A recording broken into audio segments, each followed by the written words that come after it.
Shetani arambura Umwami Yesu Akambika. Shetani aravuna Umwami Yesu akunga. Shetani arasambura Umwami Yesu akegeranya. Shetani aramugaza Umwami Yesu akamugurura. Shetani araboha Umwami Yesu akabohora. Shetani arahamba Umwami Yesu agahamburura. Haleluya, Imana nishi.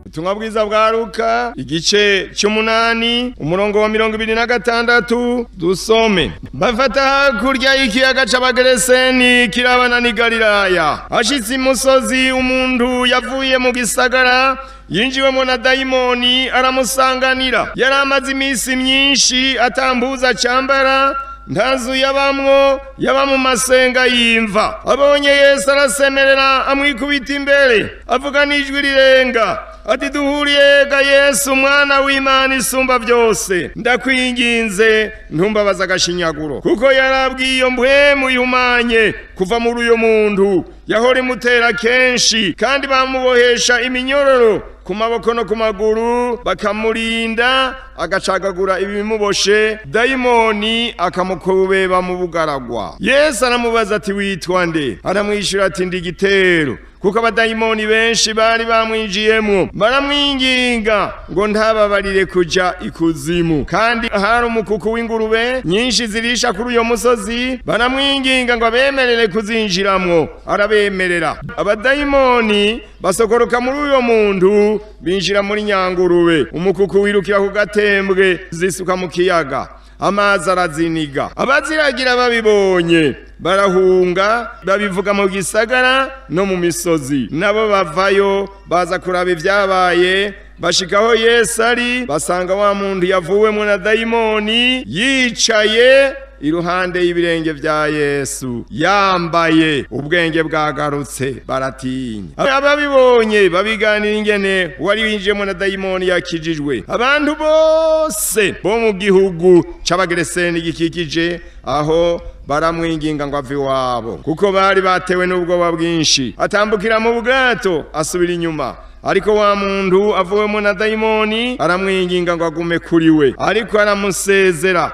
ati, subira imuhiri wawe ubadondere ivy'Imana igukoreye byose. Aragenda akwiza mu gisagara cyose ivyo Yesu yamukoreye byose. Imana nishimwe. Ngaha dusomye kubwo umuntu umwe yaragowe. Umuntu umwe dusomye ko ngaha mu gihugu c'Abagereseni ni hakurya gatoyi ya Yorodani. Hamaze imyaka 3 tuvuye ngaho muri Israeli. Hanyuma rero wariko aratugenda twereka aho hantu yarahadushikanye. Yatubariye ati, murajana Bibiliya zanyu. Tuhashitse aca atangura gusoma iyi mirongo. Hanyuma rero aratwiganira iby'uyo muntu nk'uko Bibiliya ibivuga. Uyo muntu yari umuntu yagiwemo n'abadayimoni benshi.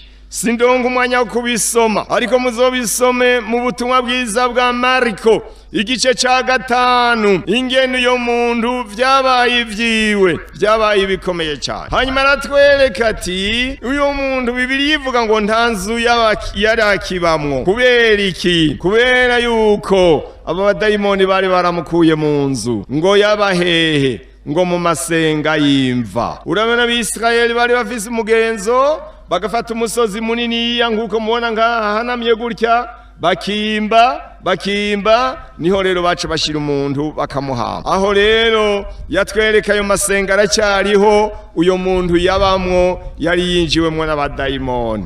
Hanyuma ni hejuru y'ikiyaga cya Galilaya. Yaraje atwereka igisagara yaje avuyemo hakurya, nguko tubona iriya misozi duga hari yivugizo. Hanyuma rero Yesu araza mu kiyaga, ashitse ngaho ariko araduga. Wa muntu ava mu masenga aho yarari aza arirukanga. Bibiliya iravuze ngo yaba mu masenga mumva, nta mbuzu yambara, bamubohesha iminyororo ku maboko no ku maguru akabivutagura. Ngo yama yikebesha amabuye, yanyuma ngo mpwemu ikamukubeba akaba mu bugaragwa. Hanyuma ngo yamataka ijoro n'umurango ntibamutorana agatiro, yikebesha amabuye, yarababaye cyane. Urumva umuntu nta gahuza agira, ntaba mu nzu, ararako induru, yama mu bugaragwa, yari umuntu amerewe nabi cyane. Yesu ava nk'hariya kure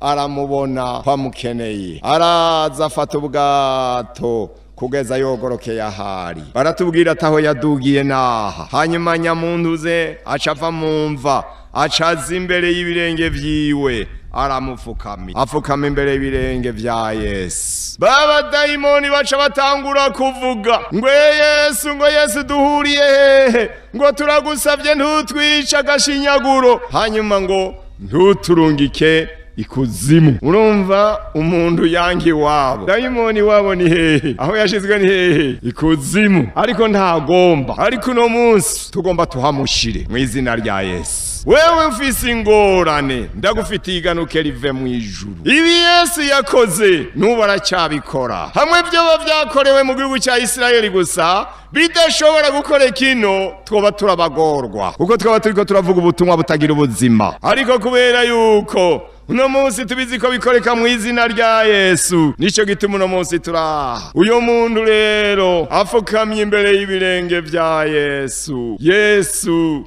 amugirira ikigongwe. Abo badayimoni urumva baramusaba bati eka ntutwice agashinyaguro, igihe cyacu ntikiragera. Kandi ibyo yavuze koko, igihe cyabo ntikiragera, ariko igihe kigiye kugera, Shetani ateregwe ikuzimu, asukwe go wa muriro witwa gihonomo. Hanyuma rero Yesu rero avyumvise, aravuga, aragira ngo kuri uyo musozi twasomye ngo hari ingurube ziriko zirarisha. Batweretse bati muri ibi vyatsi niho zariko zirarisha. Hanyuma rero urumva cyari igice cy'Abisirayeli. Muri Isirayeli cyarazira gutunga ingurube, ariko abobo bari barenganye ivyagezwe vy'Imana barazitunga. Mbega urenganye ivyagezwe ameregwate arahanwa. Hanyuma rero Yesu rero yemerera abadayimoni kuja mu ngurube, bati turagusavye utwemerere twigire muri ziya ngurube. Yesu ngo agira gute? Yesu agira gute? Arazemerera zigenda mu ngurube. Bazabona ingurube ngo bazabona ziratembaga, niyo batubwira bati zaciye ngaha muko zitembera mu ruzi, amazi araziniga. Hanyuma banyo baziragiye, bano baziragiye ngo baca birukanga mu gisagara, bagenda kubarira basebuja bati ubuhombe, za ngurube zose zirapfuye. Bati vyagenze ngwiki, bati n'umuntu aje mu bwato, wa muntu yari mu masenga acavamwo, ivyamuvuyemwo nivyo vyazitwaye mu kiyaga. Baza barirukanga bababaye, bafise ibibazo vyinshi, basanga koko ingurube n'ibiziga biriko biratembera hejuru ku mazi. Hanyuma baritegereza, ndababona bifashe gutya, bitegereza baraba mu kiyaga bababaye, bayibaza bati ibi ni biki. Hanyuma barababara ngo basubiza amaso kuri wa muntu, basanga ahagararanye yicaye imbere y'ibirenge vya Yesu, yambaye ubwenge bwagarutse. Hanyuma rero bobo ntibababaye uyo muntu, bababaye iki? Ingurube zabo. Baca bahindukirira Yesu bati Yesu, hoci tuvemo, tuvire mu gihugu, hoci ugenda. Urabona ivyo dukoreye, ivyo ukoze urakoze, genda. Bababajwe niki? Ingurube. Ariko bari bakwiye kugira gute? Kunezerwa ku muntu agize gute? Ku muntu akize. Ryari isoni umuntu akuze kugenda gusa mu bapfasoni mu gisagara, kandi ngo nta gatiro batora, yararakoma induru ijoro ryose, bari bababaye. Ariko naharuka bibaza ku ngurube, uko ingurube n'ubutunzi bukomeye. Abafise ingurube ku mwaka iravyara, kandi ivyaye ikavyara abana batari bake, 10 n'abandi. Nuno munsi hari abantu bahora babarangira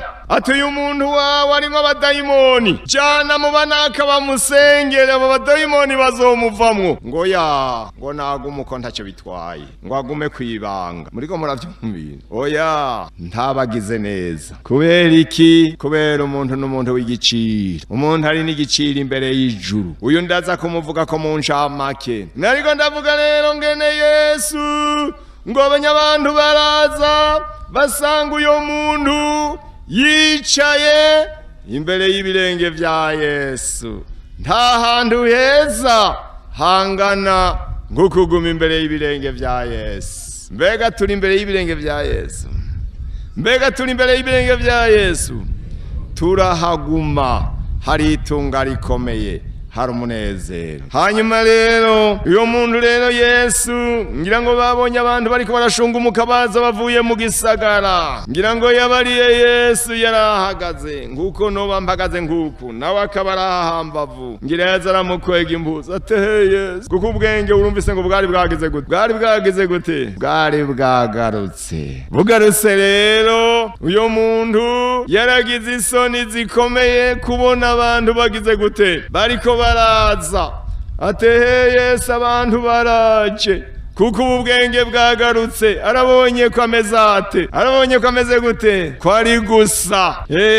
Hanyuma rero hey Yesu, ntabara Yesu, ntabara Yesu, ndi gusa, wankoreye ibyiza. Harya harimwo ba mama wacu, harya harimwo abakobwa bacu, harya harimwo inshuti, harimwo abavyeyi. None ndi gusa. Kuri Yesu rero aramuraba, yamukoreye igitangaza. Mbega tukigeze ngaho, muribuka umuntu yigeze kuba ari hambavu y'Imana ariko aboneka ko ari gusa. Muramwibuka? Umuntu yari yicaye hambavu y'Imana kuko ari gusa. Ninde mumwibuke? Ninde? Adamu. Haleluya. Adamu rero Imana yaciye ikora iki? Imana Bibiliya iravuga ngo yaciye itanguriro. Ingana habire kitanguriro igice ca gatatu kugira hafashe umuntu mu buzima bwiwe yoba nawe agifise ingorane, atarabohoka, akiri gusa. Igice ca gatatu umurongo wa 21. Ndangure ku murongo w'9. Uhoraho amagara uwo muntu aramubaza turi hehe? Umurongo w'10 aramwishira ati numvise ijwi ryawe mwitongo ndatinya kuko ndi gusa ndinyegeza. Aca rero araganira n'uyo muntu ngene vyamubereye,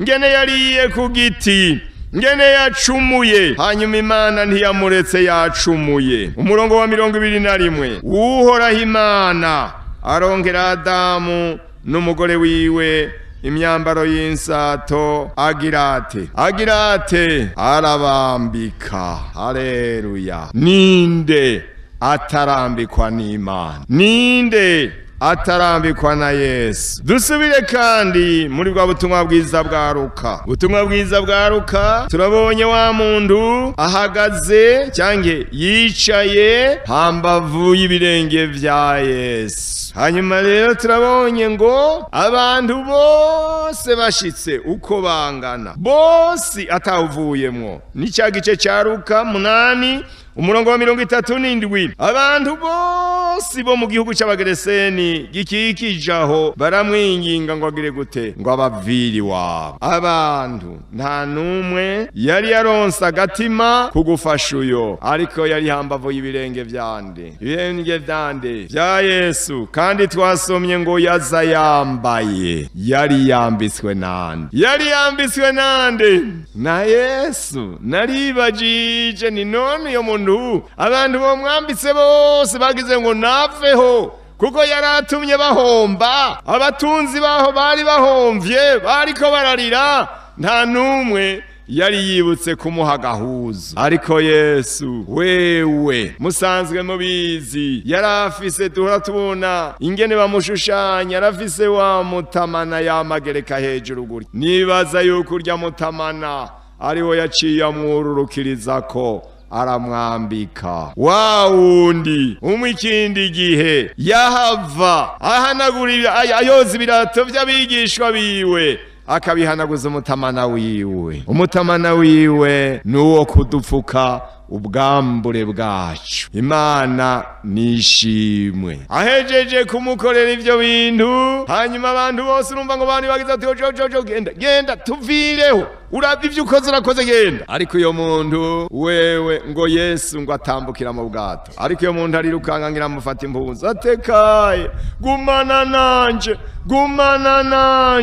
aramusaba igisabisho cy'igitangaza nkuko duhora turirimba ngo gumana nanje kuko umunsi ukuze. Hanyuma rero Yesu Bibiliya iravuze ngo aramusezera, aramarira ati genda amahoro, wakize, Imana yo mwijuru izobana nawe. Hanyuma aca mubarira ijambo rinini yanagomba kubarira ishengero muko turangiza umurongo wa 38. Ariko wa muntu avuwemwo na dayimoni aramwinginga ngo agume kuri we, ariko aramusezera ati subira iwawe imuhira, ubadondere ivy'Imana yagukoreye vyose. Aragenda akwiza mu gisagara cyose ivyo Yesu yamukoreye vyose. Uyo muntu Yesu aramubwira ngo subira mu gisagara ciwanyu, ubadondere ivy'Imana yagukoreye vyose, atana kimwe gisigaye. Adonde ivy'Imana yakoze vyose uko bingana. Mbega vyari bingahe ivy'Imana yari yamukoreye? Yari yamukoreye ibingana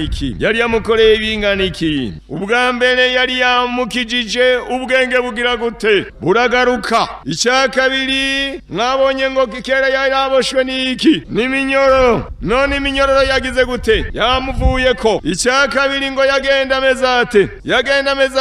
Ari gusa. None ubagize gute? Arambaye. Ahandi twasomye ngo yama yikebesha iki? Amabuye. Yaramerewe nabi, ariko ivyo byose vyari vyagize gute? Vyari vyakize. Imana nishimwe. Ikindi murabona yuko yari yamwambitse umwambaro w'igitangaza, umwambaro umwe wa wundi umuririmbyi aririmba ngo wambare ukugororoka Yesu atanga, nta gushaza kungana gutyo. Hanyuma yarakwiye. Hari ikibazo kinini iyo umugwayi agwaye, natwega mu bitaro ugasanga yaragwaye gose kwiherezi yakize, hariho ikibazo wamubaza, mbega wakiriye he? Wavuriwe hehe? Nawe haje ikibazo, ninde yagukijije?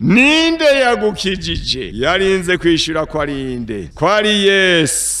Ivyo rero ntivyashobora kuyoberana ko ari Yesu, kuko ngene yaciye akira muri nyamwanya nyene za ngovu yarafise z'iminyororo, vya bimyore y'imyoza amabuye mu maso vyari vyakize. Ntawohakanye yuko uyo muntu yakijijwe n'umwana w'Imana. Kumubona vyonyene kwari ukwerekana kw'Imana iriho ikora ibitangaza. Bamubonye ahagaze hano mu gisagara, bakamenya ngene yaramerewe, barinze kumenya bati koko Yesu yagendeye iki gisagara cyacu. Hanyuma yengo aca rero ngo aramutuma kugira gute? Kuvuga. Aramubwira ngo genda udonde, genda wigane uwagukijije ivyo yagukoreye. Yaragiye afise akazi gaki? Ari umuvugabutumwa. Kandi ikindi cy'igitangaza, agenda yitwira indi zina rishasha. Ubu yari umuki? Yari yakijijwe, yari uwo kwa Kristo, yari umukristo,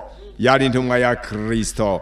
Imana nihabwa icubahiro. Hanyuma rero yaciye hahinduka rya zina twama tubona bajya abantu bayerera mu ibarabara, umushatsi wahinze, umwamuntu mwene uyo aba mu mifunege. Naramubonye Igitega, narumwe mu basengera umuntu nguyo, twama tubona mu ibarabara Igitega atagira gahuzu namba, agenda amerewe nabi. Ariko umunsi umwe araza mu ngoro y'Imana, turamusengera, abakozi b'Imana baramusengera, hanyuma arakira. Umuntu mwene uyo byananiranye, izina bamwita, abantu bose bamwita ngo numuki? Umusazi. Urabona siyanse y'abana b'abantu byarabananiye, abahambaye bajya baganga byarabagoye, abadogiteri n'abandi. Ariko kuri twebwe ijambo ry'Imana rero tubari umuntu mwene uyo ruhebwa aba barimwo igitero c'abadayimoni. Muriko muranyumviriza ngo mbandangize, abarimwo igitero c'abadayimoni benshi. Umuntu mwene yagacaronka izina yitwa umusazi. None ubu ntakiri umusazi, ubu n'umuki, n'umukristo, kuko arimwo Kristo umwana w'Imana.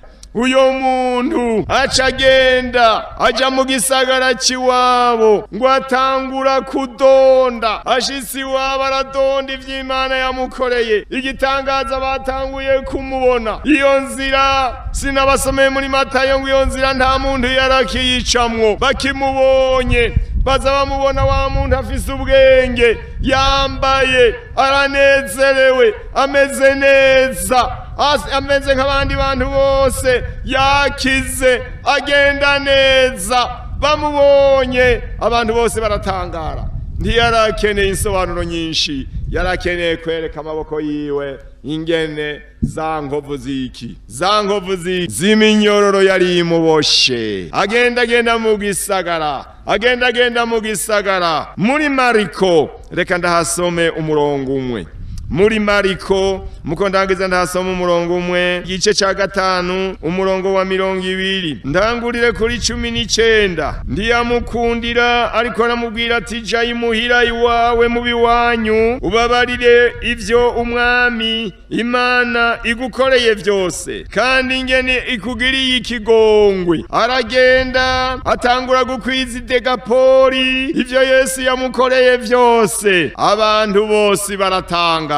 Turabonye ngo aragenda atangura gukwiza idekapoli. Abantu bize amashuri nabo babize amashuri make ya primeri. Deka ucumenya ngo ni iki? Deka ni iki? Ni ibintu 10. Dekametre, dekalitri. Murabyumvira? None ni dekapoli. Ibisagara bingahe? Ibisagara 10. Agenda mu bisagara 10. Haleluya. Turarangije igikorane, yemwe ababohotse muri n'igikorwa kimwe mpwemu yera agomba kubarungikana. Mugendagende mu bisagara vyinshi, muvuga ivy'Imana yagize gute, Imana yagukoreye. Hari benshi bakizwa bakanyegeza, hari benshi ahejeje gukizwa atagomba kubivuga. Bamubarira nk'abajya bagenzi bahora basorora hamwe, akamubwira ati mbega kutakinywa niki? Reka bimeze muganga arakubujije. Ni nk'ivyo.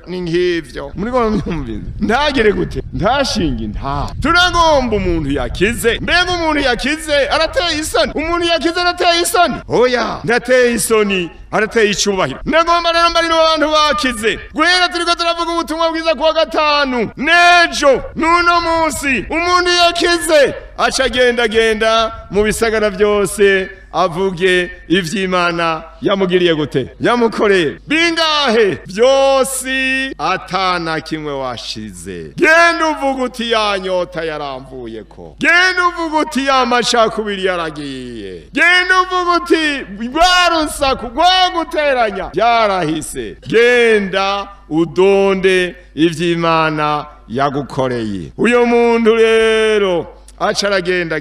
Imbere yuko ndangiza sindagibagirwe, Yesu yahora haca akavuga ubutumwa bwiza, ntihagire n'umwe amwumviriza. Akaca mwana kaca kenshi aho hantu yarahaca Yesu, hari inzira yiwe yamacaho, azunguruka agenda avuga ubutumwa bwiza, akavuga ntihagire umuntu amwumviriza. Ariko ikindi gihe ijuru rirategura umuntu yitwa umusazi, rirategura Yesu afata ubwato arajabuka ashika hari mumva, aca agenda muhinduye umuki, umuvuga butumwa. Agenda ngo genda ukwize hose mu bisagara bingahe? Ibisagara 10. Ndi yarakeneye amajambo menshi, ndabindi yarakeneye kugenda aravuga kwari ukwerekana ko yagize gute, yakize, ko yabohose iki, ingoyi, kuba afise iki, uba afise iki, afise ubwenge. Haleluya. Rero genda werekane ko ufise ubwenge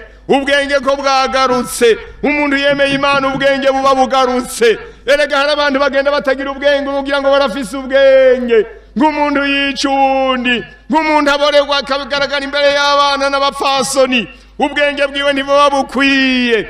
none rero shengero ry'umwami, bwoko bw'umwami, ivy'Imana yadukoreye ni vyinshi. Ubu rero genda umuntu wese abivuge ingene Imana yamukijije, ingene yaguhaye mpwemu yera, uca utangura gukwiza hose muri iyi ntara, abantu bose bamenye ubutumwa bwiza. Yesu nahabwa icyubahiro, umusazi ahinduka umusavyi. Haleluya. Ndarangije. Shetani arambura, Umwami Yesu akambika. Shetani aravuna, Umwami Yesu akunga. Shetani arasambura, Umwami Yesu akegeranya. Haleluya. Imana nishimwe. Shetani aramugaza, Umwami Yesu akamugurura. Shetani araboha, Umwami Yesu akabohora. Shetani arahamba, Umwami Yesu agahamburura. Haleluya. Imana nishimwe. Murashimira Yesu, murashimira Yesu. Bangahe babohotse. Haleluya.